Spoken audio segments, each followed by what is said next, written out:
Now this is recording. RTI International Center for Forensic Science presents Just Science. Welcome to Just Science, a podcast for justice professionals and anyone interested in learning more about forensic science, innovative technology, current research, and actionable strategies to improve the criminal justice system. In episode 3 of our Firearms Research mini-season, Just Science sat down with Mark Pope, director of the Policing Research program within the Center for Policing Research and Investigative Science, and Dr. John Hollywood, a senior operations researcher at RAND and the director of the Center for Quality Policing, to discuss mass shooting attacks. From Sandy Hook to Las Vegas to Parkland, there's been an uptick in deadly mass shootings in the past decade. In their new study, Hollywood and Pope extend their research on terror plots to look at mass attacks more broadly and their effect on the public. Listen along as our expert panel discusses their research as well as the educational toolkit they created to house their findings in this episode of Just Science. This episode of Just Science is funded in part by the National Institute of Justice's Improving the Understanding of Mass Shooting Plots and RTI International's Applied Justice Research Division. Here's your host, Peyton Attaway. Hello, and welcome to Just Science. I'm your host, Peyton Attaway, with the Applied Justice Research Division at RTI International. Our topic today is mass attacks. Here to help us navigate the conversation are guests Mark Pope and John Hollywood. Welcome to the podcast. Thank you for having us today. Thank you for inviting us here today. Mark, according to your bio, you have expertise in policing, law enforcement data systems and analysis, as well as law enforcement's role in homeland security. Can you tell listeners a little bit more about your past experience in policing research and what led you to your current role in CPRIS? Well, thank you, Peyton. I'd be glad to, and we're excited to discuss this recently completed NIJ-funded project on mass attacks. So I started at RTI right out of college in 2000 and began conducting research in the policing area with our center director, Dr. Kevin Strom. And my colleague joining us today, Dr. John Hollywood, who is now at RAND, was also an early partner in our policing research work at RTI. And I'm thankful that we've been able to continue to have collaboration opportunities over the years. So during my time at RTI, I've been involved in and led projects that have all generally been focused on improving police operations by using data. My background and my master's is in information science. So I've always been drawn to the information and data needs of organizations. And in the context of policing, how we can improve access to and the usefulness of law enforcement data. So an early project that John and I collaborated on, which actually ties into the terrorism-related work that I'll mention shortly, assessed whether 911 calls about suspicious activity and suspicious persons could be used as a source of data on pre-operational terrorism surveillance. Again, this was in the post 9/11 focus on law enforcement's role in preventing terrorism. At the time, there was a major emphasis on preventing future terrorist attacks, and law enforcement became front and center in that era. So from that project, we developed a process to take large amounts of 911 calls and pare them down into a set of calls that a human could review to assess for threats. We have since taken that initial work around 911 data and expanded it over the years to use these data to inform both policing operations and as a measure of what communities are asking the police to respond to.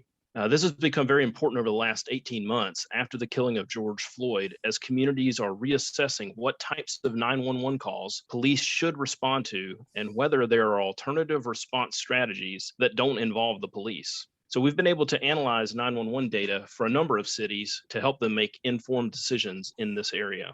Another key effort that I've been focused on for the last 6 years is the nationwide transition to the National Incident-Based Reporting System, or NIBRS, which is now the FBI's crime reporting standard under its Uniform Crime Reporting Program. The UCR program is the mechanism by which local law enforcement agencies report crime data to their state and ultimately to the FBI so that we have national data on crime. We've been working with the Bureau of Justice Statistics and the FBI through the National Crime Statistics Exchange Initiative to spearhead this national transition to NIBRS, which will ultimately provide much more detailed national data about the context and circumstances of crime. As our center and program has grown over the years, I've been fortunate to serve as a program manager overseeing and mentoring other researchers, and I now currently direct the Policing Research program within the center. In this capacity, I direct the program's cross-disciplinary team of researchers to understand and help solve pressing issues in policing, including officer health and wellness, policing analytics, and incident-based crime data, police-citizen relationships, and evaluations of policing strategies. Great. Thank you, Mark. John, according to your bio, you conduct decision science and systems engineering related research in the areas of criminal justice, homeland security, and information technology. Can you tell our listeners a little bit more about your past experience in the policing field and what led you to your current role at RAND? Sure. I got my PhD in 2000 in operations research and started work at RAND soon after. Much of my research was on seeing how to use technology, especially information technology, to improve counterterrorism and military operations. So I was at RTI between 2007 and 2009, where, as Mark mentioned, I got involved with them on research to help policing and have been working heavily on improving public safety and counterterrorism strategies and technologies since then. I went back to RAND to include several years directing the Information and Geospatial Technology Center of Excellence for the National Institute of Justice. Mark mentioned projects on making better use of 911 call data, using that more effectively. We also wrote a technical assessment called Predictive Policing, the Role of Forecasting in Law Enforcement Operations, which is a widely used textbook on this topic. I've also led co-evaluations of predictive policing technologies in real-time crime centers, helped lead over a dozen expert panels seeking to identify top needs for innovation in law enforcement and other parts of the criminal justice system. For the past few years, I've also led RAND Center for Quality Policing, which is a forum for fostering research development, dissemination, and outreach on policing.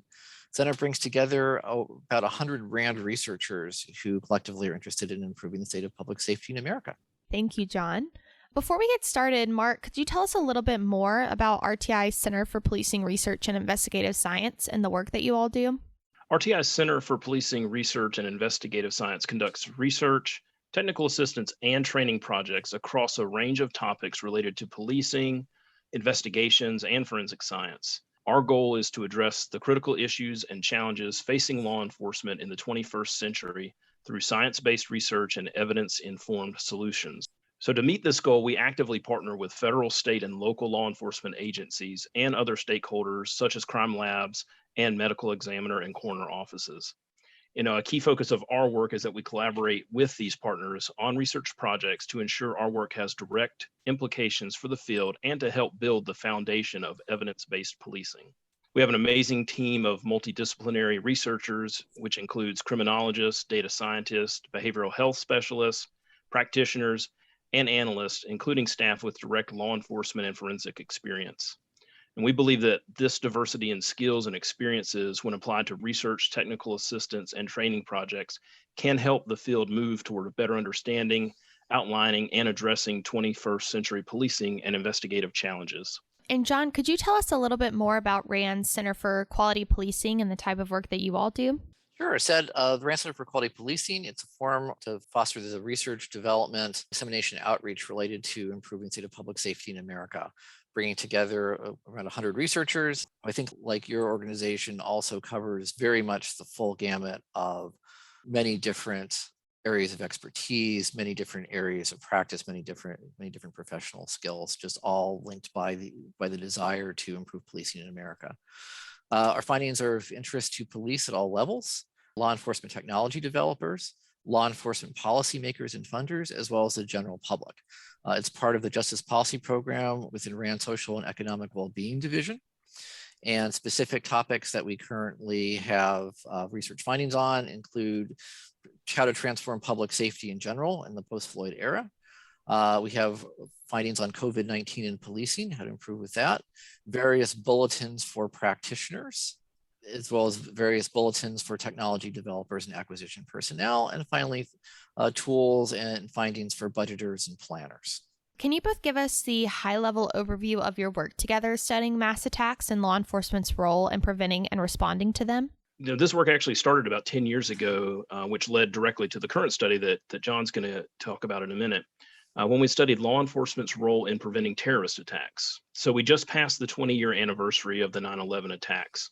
And in the aftermath of 9/11, there was a very heightened focus on preventing future attacks, and law enforcement was called upon to add terrorism prevention and response to their responsibilities. Now, of course, you had some larger departments like the New York City Police Department, which was already had a focus on terrorism given incidents like the 93 attempted bombing of the World Trade Center. But the 9/11 attacks really changed the dynamic and brought terrorism into focus for every law enforcement agency in the US. And so core to the US's ability to identify and prevent terrorist attacks after 9/11 was what are broadly referred to as suspicious activity reports, or SARs. So that is reports made by the public or law enforcement about activity that they observe, which is concerning or out of the ordinary and could be related to terrorism. So a commonly cited program related to SARs is the See Something, Say Something effort by the Department of Homeland Security. So for example, you might see an individual conducting casing activity or taking photos of, say, a power plant. However, there was little guidance about the types of behavior that should be reported through a SAR, either by the public or the law enforcement, and what information was most useful for disrupting a terrorist plot. So as researchers, we were interested in understanding more broadly how terrorist plots had been identified and stopped, as well as what had been missed in terrorist attacks that were executed. So we were able to conduct a project entitled Building on Clues, Methods to Help State and Local Law Enforcement Detect and Characterize Terrorist Activity, where we identified terrorist plots against U.S. targets from 1999 to 2009. And this included both foiled plots and executed plots, to determine what types of suspicious behaviors and means of reporting most frequently led to, or could have led to, plots being discovered and ultimately prevented.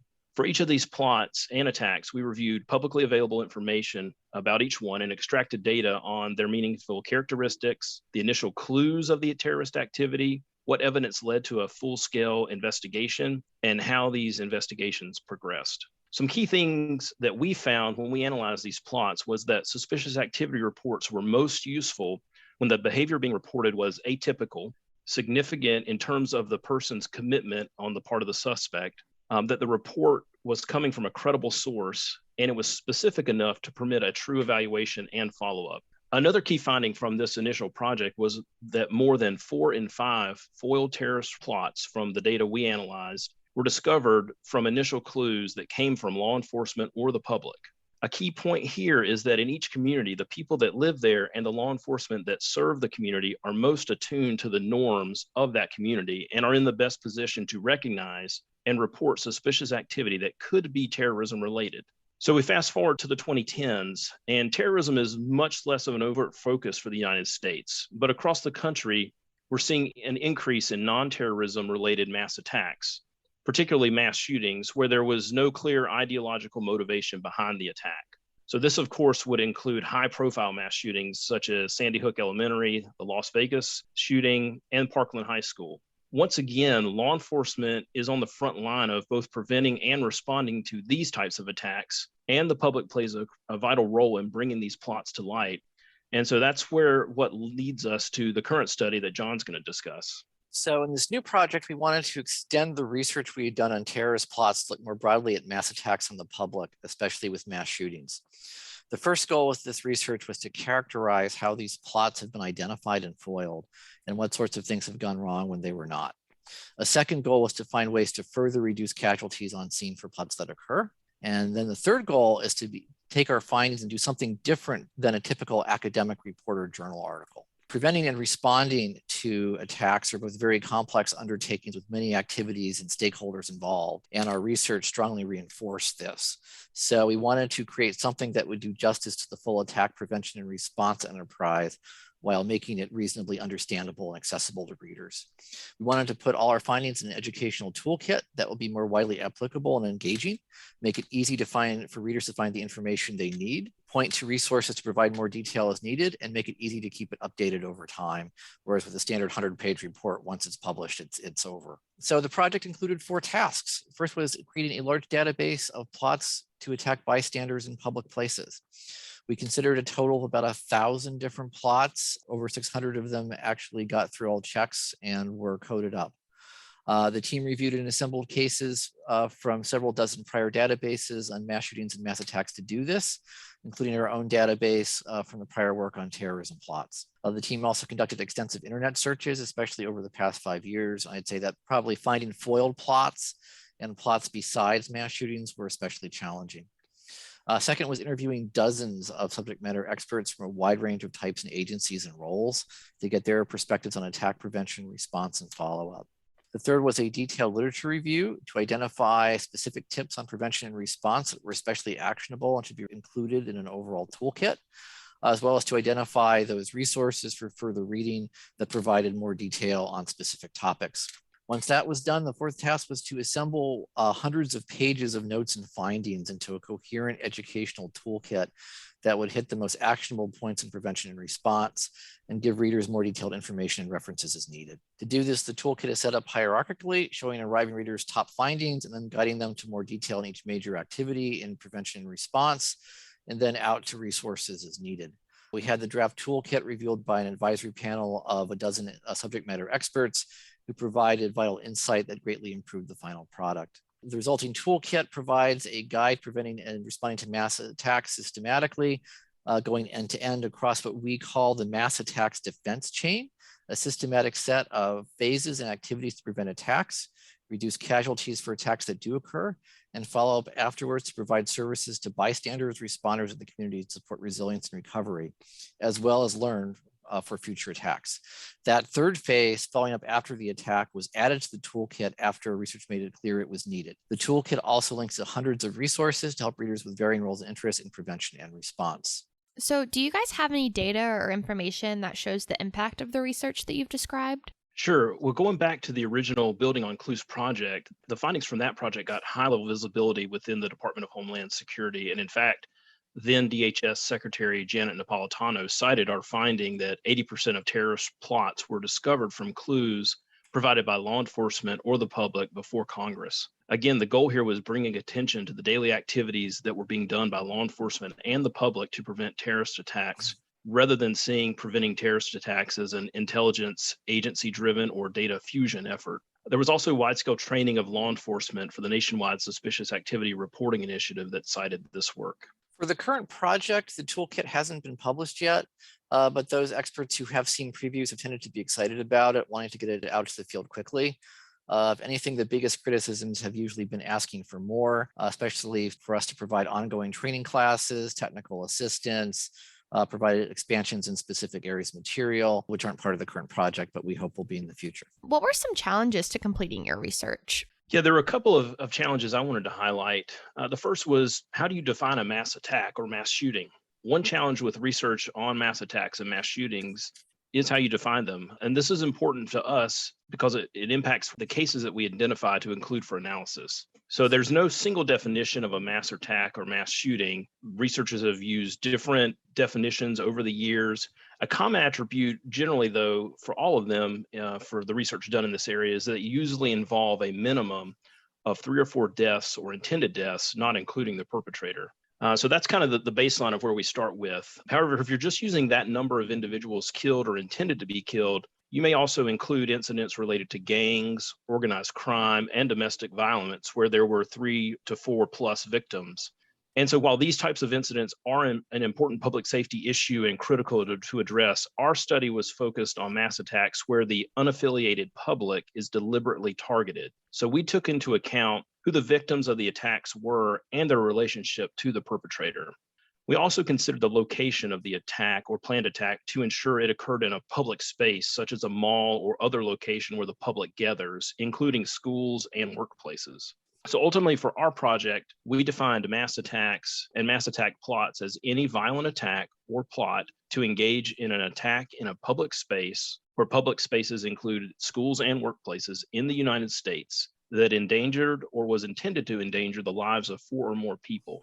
In this definition, we did exclude attacks specifically related to gangs, organized crime, violence, or domestic violence incidents in which the unaffiliated public was not deliberately targeted.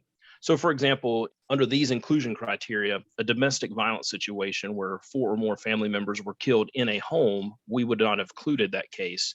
However, if it was a situation where there was a domestic violence situation and one of the family members went to the grocery store and killed or intended to kill 4 more people, we would include the case in that situation. And so as John related, we had nearly 1,000 cases we had to apply these inclusion criteria to, make sure they met the inclusion criteria so we'd include in our analysis. A second issue that came up, and it was one that I really didn't think about at the start of the project, was in doing the case review and the coding process, we found that the coders did have some emotional and mental impacts. For each of these cases, we coded 50 plus variables about the sequence of the attack, how the attack was discovered, victims. And so it's easy to get in a scenario where we're thinking about things only in the aggregate, but each of these cases represents tragic situations and circumstances that involve violence and trauma. And, there's certainly a possibility of negatively impacting the mental and emotional health of the folks doing the coding, because we coded over 600 cases. And so in seeing that, and we wanted to make sure we addressed that. So I was overseeing the case coding. I made a point of asking each coder how they were doing. Do we need to make adjustments in the types of cases they were coding? So maybe they didn't want to focus on school-related cases or cases involving family members, or if they needed to take a break for a period of time to decompress. So it was a long process, and we just had to be aware of that. And we also scheduled coding sessions where we would meet in a Zoom room format to connect as a team and ask each other questions about particular cases. And so I'm extremely grateful to the coders from RTI and RAND whose diligence made this project successful.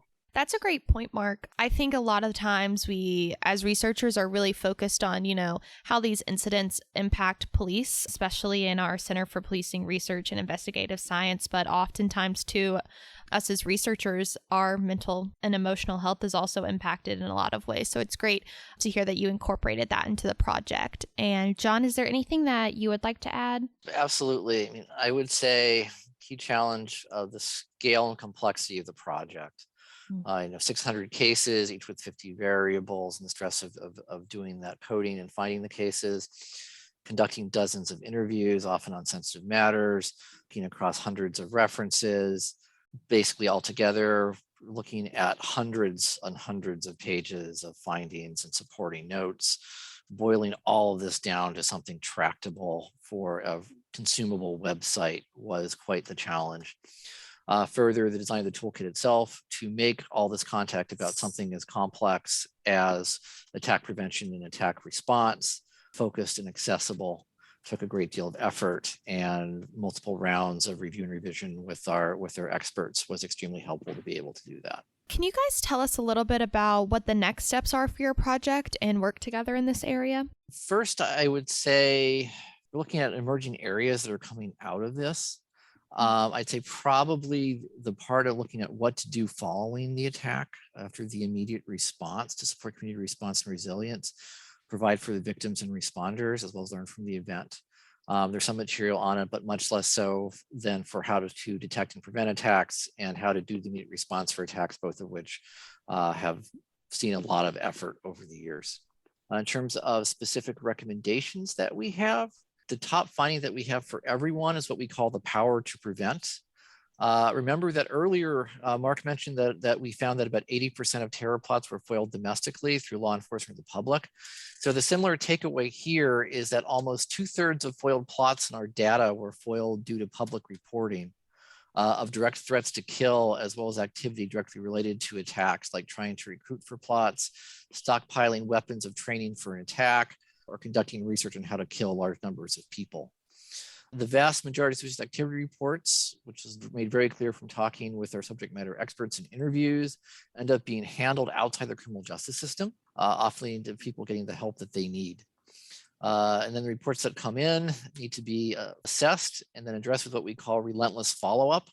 You need to really be having a multi-agency, multi-stakeholder team that is systematically assessing incoming reports, determining what to do about them, which is mentioned is mostly going to be wellness checks and service provisions, and then follow up on what has been done to make sure that nothing falls through the cracks. The second is broadly on the need to support the prevention teams and response teams within a community. Mentioned that prevention needs to be coordinated through the multi-agency, multi-stakeholder group that can bring in whatever resources needed for prevention. But that then means that you are supporting the planning, the funding, the training, and the ongoing operations and evaluations needed to keep that all going well. On the prevention side, we saw needs for improving training and procedures on educating the public on what to report and how. As mentioned, that was mostly about reporting direct threats and activity directly related to carrying out a plot. Finding and addressing pre-attack gun diversion, Wellness checks on people reported as a potential threat to themselves and others. A lot on the importance of this, much less on how to specifically to carry out a wellness check, as well as on threat assessment in general. Lots of stuff on potential indicators and clues, not as much on systematically, here's how to assess the risk of someone poses, and even more usefully, what specific services they need. Development and fielding of these need to be funded and can and should be integrated into existing community partnerships related to violence prevention and community health. One thing we run into is that despite as horrible as mass attacks are, especially with respect to a country of 330 million, they are very rare.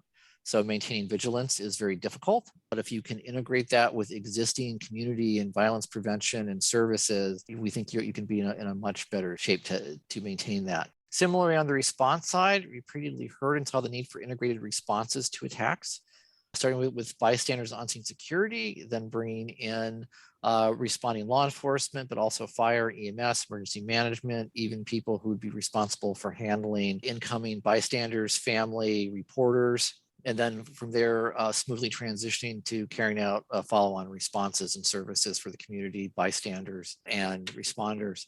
Again, there needs to be planning, training, and regular coordination and preparation to do all that, which again should be part of other community emergency preparedness and disaster response coordination and training. Preparing and training for the follow-up actions, as mentioned, appears to be the biggest need. I saw about a lot of ongoing trainings and exercises to respond to the immediate response. I myself actually co-led the technical evaluation at an active shooter exercise in Grand Central Terminal in New York a few years ago, but that, like many others, basically just ended with the immediate response. And then I'd say to things to go on after that, new research areas, I'd say just being able to look at the complete chain of all the actions that are part of systematically defending against mass attacks and seeing all the partners' roles and skills that are needed was exciting for us. We look forward to being able to take the next step with this, moving towards being able to provide training classes and technical assistance, as well as expanding and updating with the toolkit as new research and operational insights on mass attacks are always coming in. We are also interested to see if we can adapt these findings to help with violence prevention more broadly, including all those mass violence that we were not able to address with the scope of this project. So not just the bystanders being targeted in public. Thank you so much, John. Can you guys let us know when you anticipate the toolkit being released? So at this point, we're looking for the release in about the mid-January to early February timeframe. Most of the research is done. It has mostly completed through the quality assurance and peer review process. So it's just a matter of formatting and programming the website that will be published. We're running near the end of our time together today. Are there any final thoughts that you'd like to share with our listeners? With the research we've done in this area, I'm always struck by the importance of human connections and human intervention to stop or limit the extent of these attacks. So whether that is a member of the public or a police officer noticing something that is truly suspicious and outside normal behavior and reporting that to authorities, and then law enforcement and other first responders diligently following leads to uncover and stop a plot. So while we live in a digitally connected world, it often seems that human intervention is still the primary way to uncover and prevent these attacks. As we've reviewed these cases, the clues about mass attacks are often visible and made known by the attacker when we refer to that as leakage. And it really just takes someone being vigilant to report that information and see it as important and concerning. Another final thought is the ongoing need for multi-agency response to this issue. So that includes behavioral health organizations, other first responders, in addition to law enforcement. Law enforcement is a critical role in this, but they are not the only organization that needs to address this issue. Thanks, Mark. And John, do you have any final thoughts you'd like to share with us today? Sure. Instead, I've been both encouraged and heartened by the fact that I think we do collectively have the power to prevent a lot of these and reduce casualties and lessen the impact of this on America. It does take, though, a collective effort. Again, the power of human connections, but also the importance of making sure that we are collaboratively working against these plots and are providing the necessary funding, planning, and training to do that. Well, that's all we have time for today. I'd like to thank our guests today, Mark Pope and John Hollywood, for sitting down with Just Science to discuss mass attacks. Thank you, Mark and John. Thank you, Peyton. It's been a privilege to be here today. Thank you for having us. We greatly appreciate it. I'd also like to thank you, the listener, for tuning in today. If you enjoyed today's conversation, be sure to like and follow Just Science on your podcast platform of choice. For more information on today's topic and resources in the field, visit RAND.org and click on Center for Quality Policing, or visit rti.org/policing. I'm Peyton Attaway, and this has been another episode of Just Science. This episode concludes our Firearms Research mini-season. Next week, Just Science sits down with Dr. Jen Rainier to discuss efforts to increase women representation in policing for a special release episode. Opinions or points of views expressed in this podcast represent a consensus of the authors and do not necessarily represent the official position or policies of its funding.